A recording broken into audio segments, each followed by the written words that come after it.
I sent an accidental text to my boyfriend to make him jealous, and now he's vanished. Okay, look, I know how this sounds just from the title, but I genuinely need an outside perspective. Am I the complete monster he's making me out to be, or is this the most extreme overreaction in the history of relationships? My boyfriend, well, ex-boyfriend now, I guess, Felix, has completely ghosted me. And I mean completely. Blocked on every app, number blocked, social media scrubbed clean of my existence. It's like a digital assassination. All because of one stupid, flirty text. A text that wasn't even meant for him. An accident. We were together for 3 years. 3 years. We lived together. We were talking about the future, about getting a dog, all of it.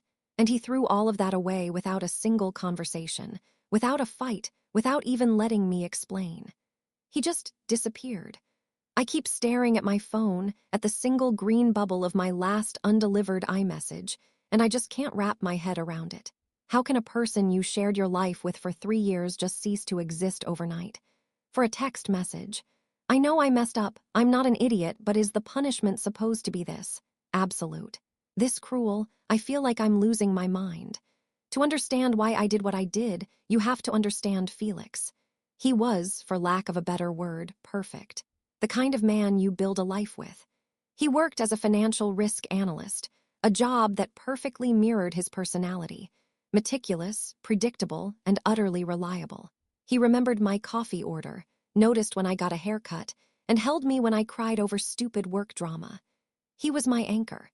Our life was a comfortable rhythm of weeknight dinners, Saturday morning farmers markets, and Sunday evenings spent planning our finances. It was safe, it was secure. And God, it was starting to suffocate me. I work in PR. My world is loud, chaotic, and constantly shifting. I thrive on ambiguity, on reading between the lines, on managing perceptions. Felix's world was black and white, a spreadsheet of certainties.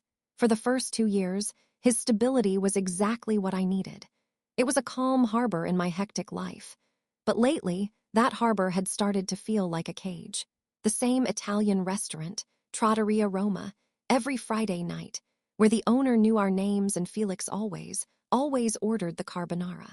I'd scroll through Instagram, seeing friends at some new pop-up bar or a spontaneous weekend trip, and I'd look across the checkered tablecloth at Felix, contentedly eating his pasta, and a wave of something ugly, pity, maybe, or resentment, would wash over me.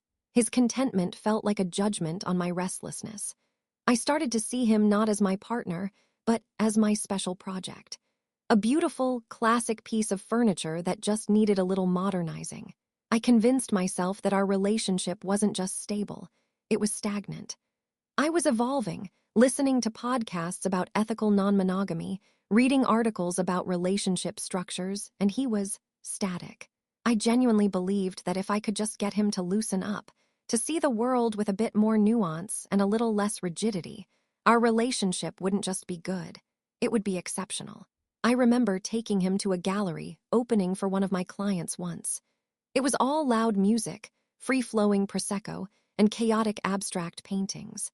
He stood in a corner for most of the night, nursing a single beer, looking at the art with the same confused expression he got when our Wi-Fi was slow. He wasn't being rude, but he was so profoundly out of his element it was almost painful to watch. I wasn't embarrassed, not exactly. I was disappointed. It felt like he was refusing to even try to speak my language. In my twisted logic, I thought I was trying to save us from a future of comfortable boredom. I was trying to introduce a little color into our black and white world.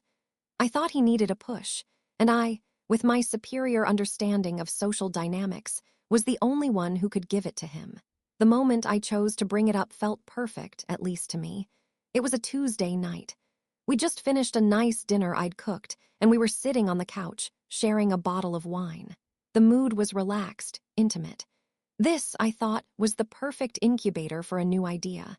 I started slowly, framing it not as a desire but as a philosophical concept. You know, I began, swirling the Cabernet in my glass. I was listening to this podcast today about the evolution of modern relationships, about how the ultimate form of trust isn't monogamy, but the freedom to be desired by others and still choose your partner every single day. He was listening, but with that placid, patient look he got when I talked about my work. The look of someone waiting for the point, so I made it. "I was thinking about us," I said, my voice soft and reasonable. "We're so strong, Felix, stronger than anyone I know. I was thinking, maybe we're strong enough to explore something like an open relationship. Not about sex, really, but about transparency, honesty, about growing as individuals." The shift was instantaneous and terrifying. He didn't get angry. He didn't raise his voice.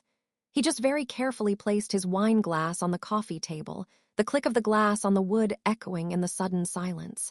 He turned to face me, and his expression was one I'd never seen before. It was completely blank, devoid of any emotion except a profound, bone-deep seriousness. "No," he said. The word was flat, final. "But Felix, just think about." "No, Zara," he repeated, cutting me off. "That is not something I can ever do." He took a breath, and for the first time, he told me something he had never shared in our 3 years together. "When I was 12, he said, his voice low and steady, "my dad found out my mom was having an affair. He didn't find out from a confession. He found out because her car broke down at a motel an hour from where she was supposed to be on a business trip. The thing that destroyed my dad, Zara, wasn't the cheating. It was the performance. The months of lies, the secret phone calls, the knowledge that the person he built his life with was living a double life right under his nose. It broke him. It broke our family." He looked me straight in the eye. "Loyalty, honesty, and security, they aren't just words to me. They're everything. It's the foundation. It is my one, non-negotiable red line. I need to know the person I'm with is in this with me, and only me. No games." I did all the right things. I reached out. I told him I was so sorry, that I had no idea, that of course we would never talk about it again. And I meant it, on some level. But deep down, in the arrogant, analytical part of my brain, a different narrative was taking shape. I wasn't hearing his pain, I was hearing his pathology. So that's it, I thought. A classic case of unresolved childhood trauma. I saw his firm boundary not as a legitimate emotional need, but as a weakness. A flaw in his programming that needed to be fixed. And in that moment, I decided that I was the one to fix it. I just had to prove to him that his fear was irrational, that a little jealousy wouldn't break him. In fact, I convinced myself it would make him stronger. It would make us stronger. The conversation didn't deter me. It emboldened me. In my mind, his confession wasn't a stop sign. It was a roadmap to his deepest vulnerability. And I, with my superior emotional intelligence, was the only one qualified to navigate it. I told myself I wasn't being cruel. I was performing a kind of exposure therapy, a controlled demolition to rebuild him and our relationship stronger. It took me about a week to formulate the perfect plan, a plan that felt, to my PR-addled brain, like a brilliant piece of crisis management before the crisis had even happened. The target was jealousy. I needed to show him that the idea of another man was just a phantom, that it would spark a possessive fire in him and make him realize he couldn't bear to lose me. He would see that his fear was just a shadow, and my modern approach was the light. So I orchestrated it. Last Thursday night, while he was in the shower, I sat on the edge of our bed, my heart hammering with a sick, thrilling little hum of power. I felt like a director on a film set, about to cue the most important scene. I opened my phone and composed a message, not to a real person, but to the ghost I was creating to haunt him. I named him Leo. The message was a masterpiece of ambiguity. It read, "Hey Leo, still laughing about your comment last night. Your trouble, can't wait for the next brainstorming session." Every word was calculated. Last night suggested a recent, secret meeting. Your trouble was classic, harmless flirtation. The winky face was the poison dart, and brainstorming session in quotes. It was just plausible enough to be about work, but reeked of a private joke, an intimate code. It was perfect. My thumb hovered over his name in my contacts. For a split second, a wave of nausea hit me. A tiny, sane voice in the back of my head screamed, "Don't do this." This is a grenade, not a firecracker. I ignored it. I pressed send. The little blue bubble appeared instantly. Delivered. I counted to 5, letting the poison seep in. Then I executed phase 2.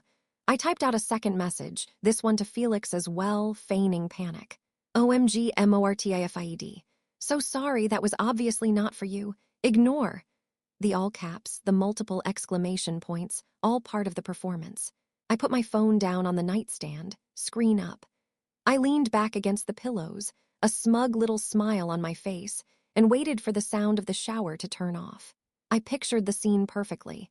He'd come out, see the message, and his face would darken. He'd call, his voice tight with an emotion I hadn't heard in years. And I would be calm, reassuring, a little amused. I would soothe his fears, forgive his jealousy, and in doing so, I would win. I would be in control. The sound of the water stopping was my cue. I arranged my face into an expression of casual nonchalance, picking up a magazine from the nightstand. I heard the bathroom door open, the soft footsteps on the rug. I didn't look up, wanting him to be the one to break the silence. The silence stretched. It grew heavy, thick with something I hadn't anticipated. It wasn't the sound of anger brewing. It was the sound of nothing. Finally, I glanced up. He was standing by the dresser, dressed in his pajama pants, his hair still damp. He wasn't looking at me. He was looking at his phone, his face completely unreadable. My smugness began to curdle into a knot of anxiety in my stomach. This wasn't following my script. "Felix," I asked, my voice a little too bright. "Everything okay?" He didn't answer for a moment. Then his thumb moved across the screen. My phone, on the nightstand beside me, buzzed. I looked down and saw his name. A text message. My heart started to pound. Why would he text me from 10 feet away? I opened it. The message was short, and the words were so cold they felt like they were physically lowering the temperature in the room. It read, "Zara, you did exactly what I knew you would do. You took the most painful part of my past and you weaponized it to win an argument. You win. We're done." Before I could even process the words, a second notification popped up at the top of my screen. "Felix has left the group chat. Home." My blood ran cold. I looked up from my phone, my mouth open to say something, anything, to explain, to lie, to backtrack. But he was already moving. He walked to his closet, pulled out a duffel bag, and started methodically taking clothes off hangers. No rage, no shouting. Just the quiet, efficient movements of a man executing a pre-planned exit strategy. "Felix, stop," I stammered, scrambling off the bed. It was a joke. A stupid, stupid joke. It meant nothing. He didn't even look at me. "It meant everything," he said, his voice flat and dead. "It meant you heard my deepest fear and saw it as a button to push. That's all I need to know." I tried to grab his arm, and he flinched away from my touch as if I were red hot. That was when the real panic set in. I went to his contact page to call him, to plead. "The number you have dialed is not in service." He had blocked me while standing in the same room. I switched to WhatsApp. A single gray checkmark. Blocked. I opened Instagram. His profile, once filled with pictures of us, was gone. "User not found." He zipped up his bag, grabbed his keys from the bowl by the door, and walked out of our bedroom. He didn't slam the door. He closed it softly, the click of the latch echoing like a gunshot in the silent apartment. And then he was gone. The first 48 hours were a blur of denial and frantic, pathetic activity. I told myself he was just teaching me a lesson, that he'd be back once he'd cooled off. I sent him a long, rambling email, the only channel he hadn't blocked, full of apologies and justifications, trying to frame my actions as a misguided attempt to spice things up. I got an automated reply from his work account. "Felix is no longer with the company. For inquiries, please contact HR." He had quit his job. The stability he cherished, the career he'd spent a decade building, he'd torched it to get away from me. I drove to his office building, a sleek glass tower downtown, and sat in my car for 3 hours, staring at the entrance like a lunatic. I even went to his parents' house in the suburbs, a place I'd only been for Christmas, and rang the doorbell. His mother answered, her face a polite, impenetrable mask. She told me Felix wasn't there and that he had asked them not to speak with me. She didn't invite me in. By Saturday night, I was a wreck. I hadn't eaten, I hadn't slept. I was just pacing our apartment, my apartment now, replaying that final, silent scene over and over. That's when I called Olivia. Olivia is our mutual friend, the one who introduced us. She's pragmatic, no nonsense, and I thought she, of all people, would tell me he was being dramatic. I needed an ally. I sobbed the whole story down the phone to her, carefully editing it to make myself sound like a well-intentioned idiot rather than a calculating manipulator. I emphasized how much I loved him, how it was just a silly test, how his reaction was completely disproportionate. There was a long silence on the other end of the line when I finished. I could hear her breathing. "Let me get this straight," she finally said, her voice dangerously calm. "Felix, the man who watched his family implode because of deceit, told you that his only hard boundary was honesty and trust. And your response was to construct a lie specifically designed to make him feel insecure and jealous.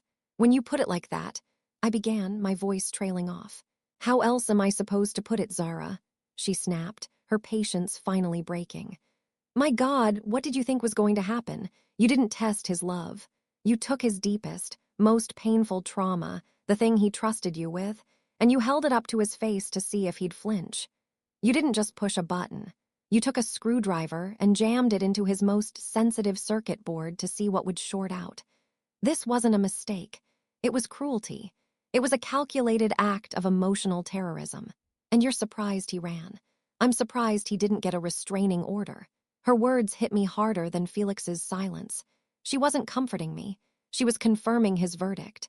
For the first time, the protective wall of my self-justification began to crumble, and I saw a flicker of what I had actually done.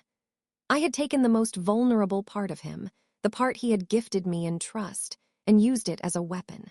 It's been a week now. The apartment feels cavernous and silent. His absence is a physical presence. The empty space on his side of the bed, the coffee mug he used every morning still sitting by the sink, the indentation his body left on his favorite armchair. I find myself doing insane things, like sniffing the collar of the one hoodie he left behind, trying to find a trace of him, a scent, anything. I'm shattered. I cry until I can't breathe. I look at pictures of us from our trip to Portugal last year, and I feel a pain so sharp it's like a physical blow. I miss him. I miss his quiet presence, his stupid jokes, the way he would rub my feet after a long day. The loss is real, it's visceral, and it's all my fault. I know that. But even now, in the depths of this self-inflicted hell, a toxic little whisper snakes its way through my grief. It's the voice of the person who sent that text, the arrogant, self-assured manipulator who thought she knew best. And it says, but still, forever, over one text. Couldn't he have just fought for us? Couldn't he have yelled, screamed, thrown something? Anything would have been better than this cold, silent amputation. That's the sickest part. Even as I drown in regret, a part of me is still angry at him for his reaction. A part of me still believes the punishment doesn't fit the crime. It's this thought that keeps me refreshing my blocked chat with him, as if one day the unblock button will magically be pressed. I know he's gone. I know I drove him away with a level of calculated cruelty that I'm only just beginning to comprehend. But the pathetic, unrepentant part of me, the part that truly believed I was smart enough to play God with someone else's heart, is still waiting for a response, still thinking he'll see. He'll realize he overreacted. He'll come back, and I hate myself for it.